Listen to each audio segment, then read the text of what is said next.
Apa itu ada? Apakah ada itu fisik dapat diindra atau dirasa? Ontologi merupakan salah satu kajian filsafat yang paling kuno dan berasal dari Yunani. Studi tersebut membahas keberadaan sesuatu yang bersifat konkret. Tokoh Yunani yang memiliki pandangan yang bersifat ontologis dikenal seperti Thales, Plato, dan Aristoteles. Pada masanya, kebanyakan orang belum membedakan antara penampakan dengan kenyataan. Thales terkenal sebagai filsuf yang pernah sampai pada kesimpulan bahwa air merupakan substansi terdalam yang merupakan asal mula segala sesuatu. Namun yang lebih penting ialah pendiriannya bahwa mungkin sekali segala sesuatu itu berasal dari satu substansi belaka, sehingga sesuatu itu tidak bisa dianggap ada berdiri sendiri. Ontologi adalah bidang filsafat yang paling sukar. Ilmu membatasi diri pada kajian yang bersifat empiris, maka ilmu membuat beberapa asumsi, andaian, mengenai objek itu. Bisa diartikan juga ontologi merupakan ilmu hakikat yang menyelidiki alam nyata ini dan bagaimana keadaan yang sebenarnya. Sejarah ontologi. Ontologi telah berkembang sejak zaman kuno, yang membahas tentang keberadaan dan realitas. Tokoh Yunani yang memiliki pandangan yang bersifat ontologis adalah Thales, Plato, dan Aristoteles. Thales, misalnya, melalui perenungannya terhadap air yang ada di mana-mana, sampai pada kesimpulan bahwa air merupakan substansi terdalam yang merupakan asal mula dari segala sesuatu. Yang penting bagi kita sesungguhnya bukanlah ajarannya yang mengatakan air itulah asal mula segala sesuatu, melainkan pendiriannya bahwa mungkin sekali segala sesuatu berasal dari satu substansi belaka. Jenis ontologi. Monisme, hanya ada satu jenis keberadaan atau realitas.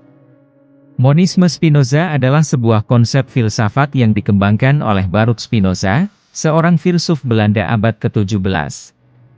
Monisme Spinoza adalah sebuah teori yang menyatakan bahwa hanya ada satu substansi atau realitas yang mendasari semua yang ada di dunia ini.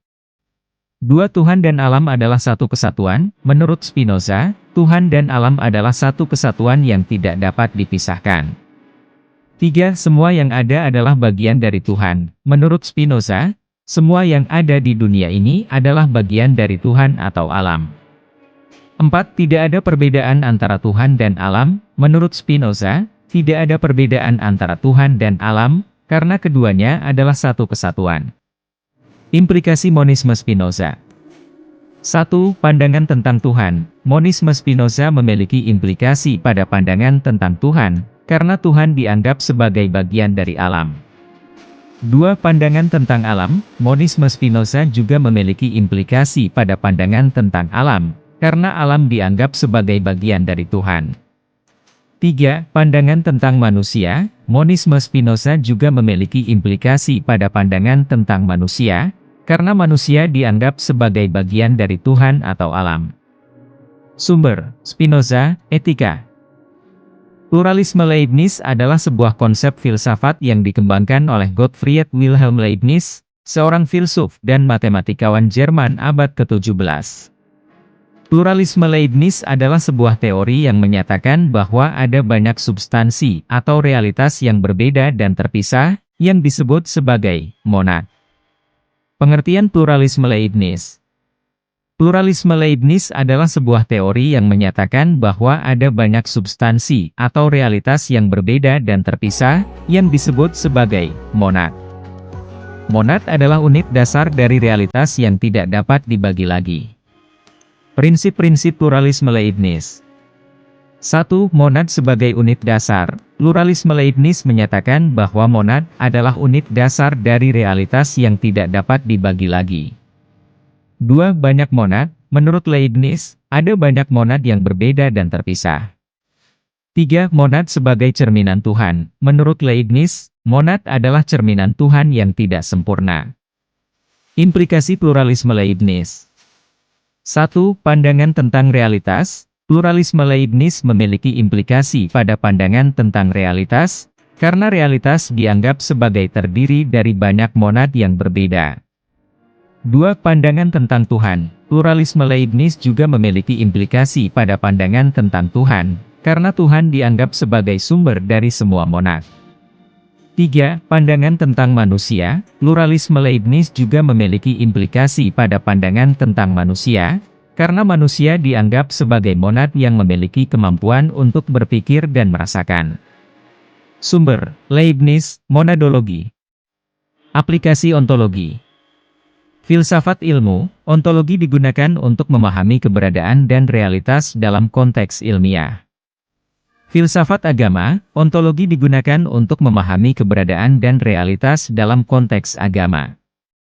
Filsafat politik, ontologi digunakan untuk memahami keberadaan dan realitas dalam konteks politik. Manfaat ontologi. Membantu kita memahami keberadaan dan realitas. Membantu kita memahami hakikat sesuatu. Membantu kita mengembangkan pengetahuan dan pemahaman tentang dunia. Alasan mengapa harus belajar ontologi. Memahami realitas. 1. Memahami apa yang ada. Ontologi membantu kita memahami apa yang ada di dunia ini, termasuk keberadaan manusia, alam semesta, dan Tuhan. 2. Memahami hakikat sesuatu. Ontologi membantu kita memahami hakikat sesuatu, termasuk apa yang membuat sesuatu itu menjadi apa yang itu. Mengembangkan pengetahuan. 1. Mengembangkan pengetahuan tentang realitas. Ontologi membantu kita mengembangkan pengetahuan tentang realitas, termasuk pengetahuan tentang keberadaan dan hakikat sesuatu. 2. Mengembangkan kemampuan berpikir kritis. Ontologi membantu kita mengembangkan kemampuan berpikir kritis, termasuk kemampuan untuk menganalisis dan mengevaluasi informasi. Meningkatkan kemampuan berpikir. 1. Meningkatkan kemampuan berpikir logis. Ontologi membantu kita meningkatkan kemampuan berpikir logis, termasuk kemampuan untuk memahami dan mengembangkan argumen. 2. Meningkatkan kemampuan berpikir kreatif. Ontologi membantu kita meningkatkan kemampuan berpikir kreatif, termasuk kemampuan untuk mengembangkan ide-ide baru dan inovatif. Meningkatkan kemampuan berkomunikasi. 1. Meningkatkan kemampuan berkomunikasi. Ontologi membantu kita meningkatkan kemampuan berkomunikasi, termasuk kemampuan untuk mengungkapkan pikiran dan ide dengan jelas dan efektif. 2. Meningkatkan kemampuan berdiskusi. Ontologi membantu kita meningkatkan kemampuan berdiskusi, termasuk kemampuan untuk memahami dan menanggapi argumen orang lain. Meningkatkan kemampuan beradaptasi. 1. Meningkatkan kemampuan beradaptasi. Ontologi membantu kita meningkatkan kemampuan beradaptasi, termasuk kemampuan untuk memahami dan menyesuaikan diri dengan perubahan dalam kehidupan. 2. Meningkatkan kemampuan berpikir fleksibel. Ontologi membantu kita meningkatkan kemampuan berpikir fleksibel, termasuk kemampuan untuk memahami dan mengembangkan solusi untuk masalah yang kompleks. Ontologi dapat diterapkan dalam kehidupan sehari-hari dalam berbagai cara, seperti memahami realitas. 1. Memahami apa yang ada. Ontologi membantu kita memahami apa yang ada di sekitar kita, termasuk objek, peristiwa, dan hubungan. 2. Memahami hakikat sesuatu. Ontologi membantu kita memahami hakikat sesuatu, termasuk apa yang membuat sesuatu itu menjadi apa yang itu. Mengambil keputusan. 1. Mengambil keputusan yang tepat. Ontologi membantu kita mengambil keputusan yang tepat dengan memahami realitas dan hakikat sesuatu. 2. Menghindari kesalahan. Ontologi membantu kita menghindari kesalahan dengan memahami apa yang ada dan apa yang tidak ada. Berkomunikasi dengan orang lain. 1. Berkomunikasi yang efektif. Ontologi membantu kita berkomunikasi yang efektif dengan memahami apa yang ada dan apa yang tidak ada. 2. Menghindari kesalahpahaman. Ontologi membantu kita menghindari kesalahpahaman dengan memahami hakikat sesuatu. Memahami diri sendiri. 1. Memahami diri sendiri. Ontologi membantu kita memahami diri sendiri, termasuk apa yang kita inginkan dan apa yang kita tidak inginkan. 2. Mengembangkan kesadaran diri. Ontologi membantu kita mengembangkan kesadaran diri dengan memahami apa yang ada dan apa yang tidak ada. Contoh aplikasi ontologi dalam kehidupan sehari-hari. 1. Mengatur keuangan. Ontologi dapat digunakan untuk memahami apa yang ada dan apa yang tidak ada dalam keuangan kita. 2. Mengambil keputusan karir. Ontologi dapat digunakan untuk memahami apa yang kita inginkan dan apa yang kita tidak inginkan dalam karir kita. 3. Mengembangkan hubungan. Ontologi dapat digunakan untuk memahami apa yang ada dan apa yang tidak ada dalam hubungan kita dengan orang lain.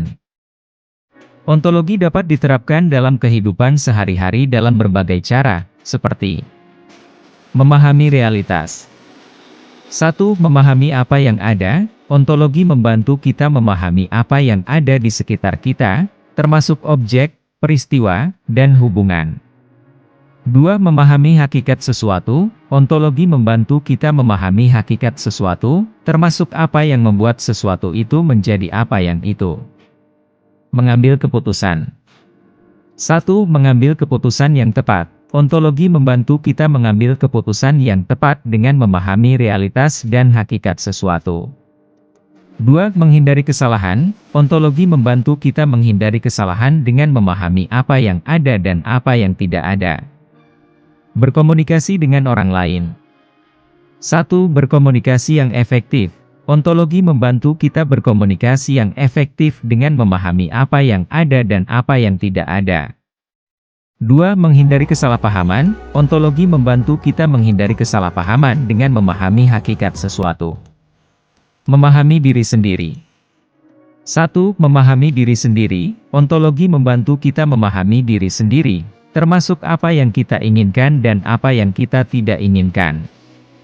2. Mengembangkan kesadaran diri. Ontologi membantu kita mengembangkan kesadaran diri dengan memahami apa yang ada dan apa yang tidak ada. Contoh aplikasi ontologi dalam kehidupan sehari-hari.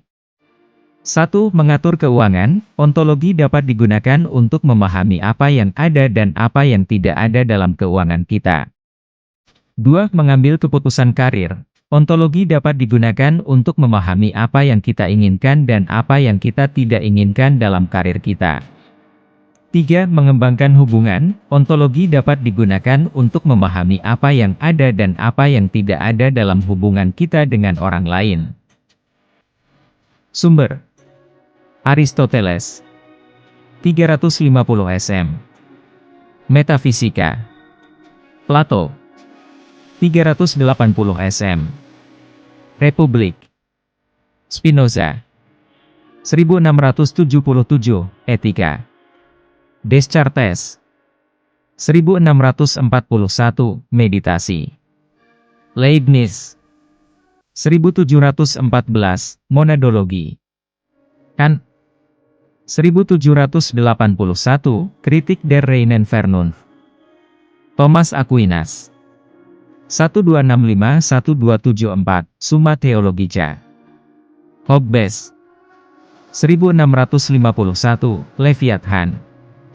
Heidegger 1927. Sein und Zeit.